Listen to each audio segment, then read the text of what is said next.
What a great group of people to work with. So I want to thank my fellow board members for placing their trust in me to lead Maricopa County during a very difficult period. It really is an honor. A lot of the credit for where I am today goes to my wife, Marie, who passed away 8 years ago. In her final days, she made me promise that I would be okay and continue to serve our community. My children, Jack, Eric, and Shannon, and my son Eric is here with us today, have all encouraged me to every step of the way. They want me to be happy and continue to stay active in the things that I love. And I found that serving my community is the thing I love to do, and I want to help us prepare for an even stronger future. It's great to serve on a board with such outstanding colleagues, and all of us benefit from the immensely talented and dedicated staff at Maricopa County. Joy Rich has built a team of highly knowledgeable professionals who help this board succeed every single day. So where do we go from here? Well, I have a few thoughts on that. Today, there's no greater threat to public health and safety than the COVID-19 pandemic.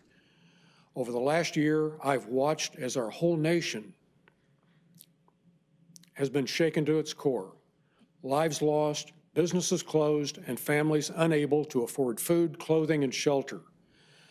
And I believe it's incumbent upon all elected officials to use those tools available to us to help stop this suffering.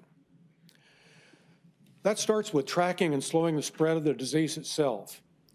Under the leadership of Director Flanagan and Dr. Sonnenschein, Maricopa County has provided up-to-date guidance so individuals, families, businesses, schools, healthcare providers, and elected officials can make informed decisions to protect themselves and protect precious healthcare resources.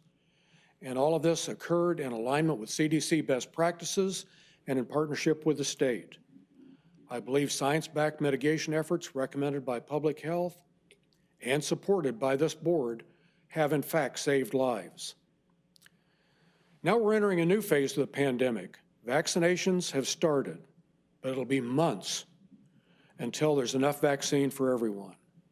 My office will look to expand our efforts to educate on facts, especially when it comes to the safety and efficacy of COVID-19 vaccines. The critics are loud. We will be louder. We will continue to lead based on science and common sense. The faster we as a county, a state, and a nation can beat this virus, the faster we can secure a brighter future for all Americans. This crisis is not just impacting people's health, it's putting a strain on families and businesses. This board took immediate and aggressive action to ease the pain of our citizens. I want to thank Assistant County Manager Leanne Bone and Human Services Director Bruce Liggett for taking the board's direction and implementing targeted, successful assistance programs. To date, we provided $5 million to nonprofit organizations and $70 million in small business assistance. It's important to keep business doors open so they can serve their customers and keep their employees on the payroll. Our rental utility assistance program is helping to keep families in their homes. More than 6,000 households received assistance paying utility bills, and more than 7,200 households received help paying their rent. Protecting the most vulnerable and those most impacted is not just the right thing to do, it's our job. That's why we must also lead on the issue of homelessness. The 2020 point in time count showed more than 7,400 people in our county experiencing homelessness, with approximately half of those unsheltered. And that number will likely be larger in 2021. Because of the pandemic, some people are relying on the social safety net for the first time in their lives. Without our help, they too could become homeless. Maricopa County works continually to be part of that solution, and I'm especially grateful for the strong voice and leadership of Supervisor Gallardo. Steve, I look forward to working with you on this important countywide issue. This board dedicated $12 million of our CARES Act funds to move people off the streets, set up safer outdoor space, provide temporary overnight shelters, and assuring medical care for our most vulnerable. Further, this board has committed dollars to continue our support for those experiencing homelessness in 2021. I believe we need even more investment and focus on this issue, and I look forward to working with MAG, our cities and towns, the state, and nonprofit partners on more permanent solutions to homelessness. No single entity can solve this problem alone. We'll seek to find opportunities with our partners to expand services throughout the county.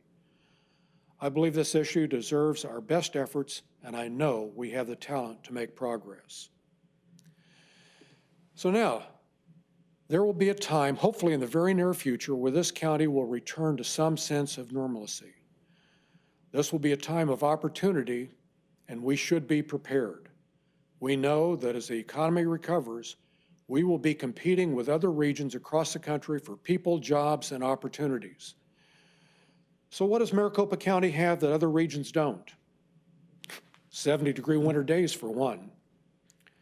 But more importantly, we have leaders in this region who understand that we are stronger when we work together.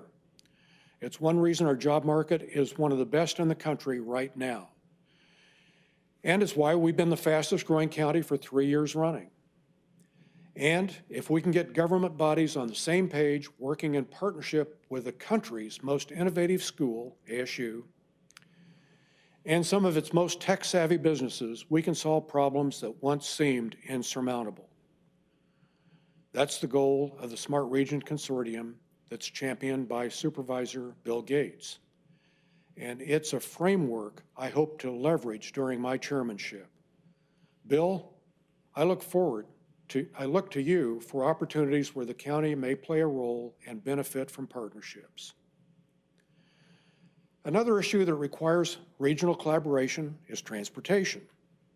That's something I know quite well after serving as chair on both the MAG Transportation Policy Committee and the State Transportation Board.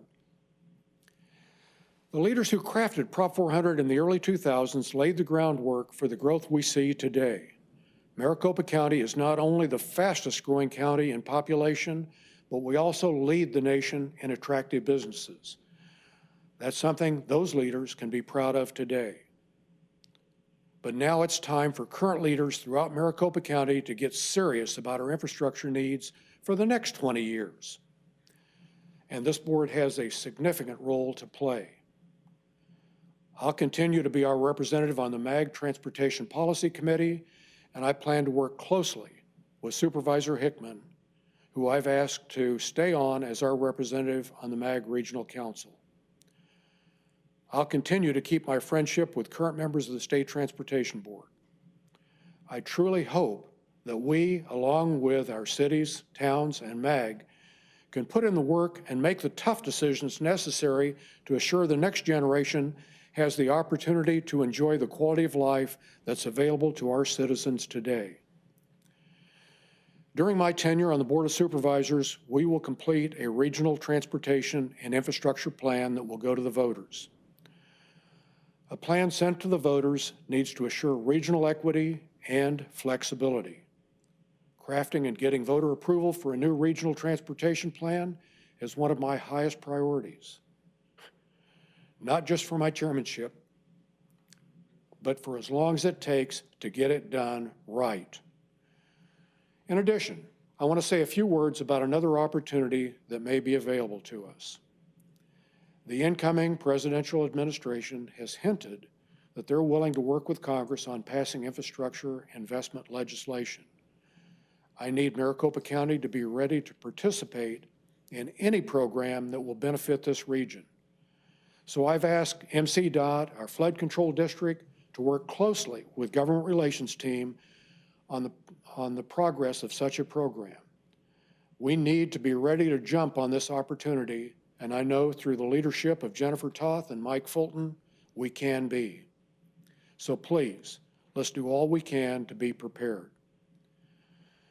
Okay, now let's address the biggest elephant in the room, election integrity.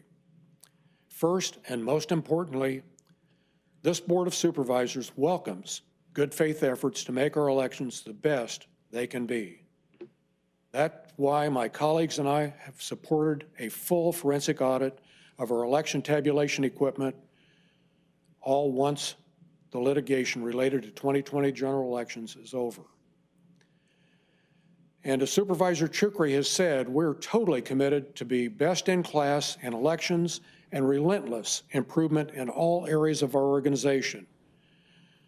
We'll work with the new recorder, the legislature, and election experts, regardless of political party, to make sure people can vote when and how they want. They need to trust that their ballot was counted as it was cast. Some might say this is redundant or unnecessary, but I believe another audit is worth it, even if we can give one additional person a renewed faith in our democracy. To be clear, audits on hand counts to date have shown ballots cast in 2020 were tabulated accurately, starting with the presidential preference election in March, continuing into the August primary, and concluding with the November general.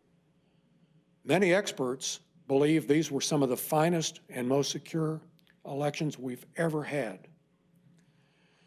Now, I've spent a lot of time looking into the allegations that have been thrown around since November 3rd. We all have. The stakes are too high not to take this very seriously. And I went in with an open mind. But today, there's no there. I'm discouraged to hear people in the public square, on social media, and to my face insist otherwise. And I'm afraid it's easier than ever for misinformation to spread. In many ways, I believe this is the greatest challenge we face as a country, the ability to work from a shared set of facts.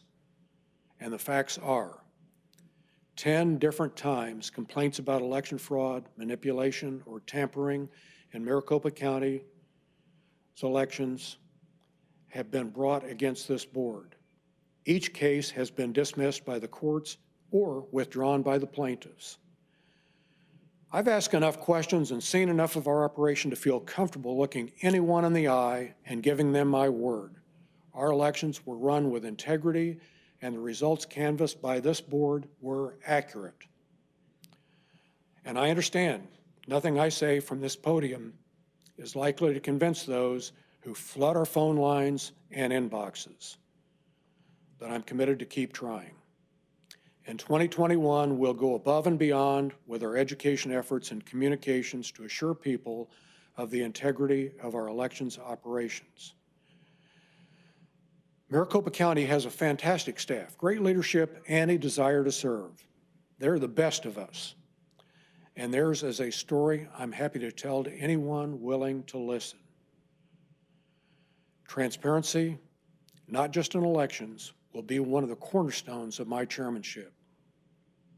We will share information with the public, we'll be open to feedback, and we will be inclusive to all who want to participate. I expect our staff to be open to new ideas and perspectives and welcoming of public inquiry, so long as that inquiry is in good faith. I know there are many tough decisions ahead. We're still in a public emergency. The need in our community is great, but the money is not unlimited. We benefited in the last year from federal CARES Act funds, but this year holds no such promise of that federal support. So under my leadership,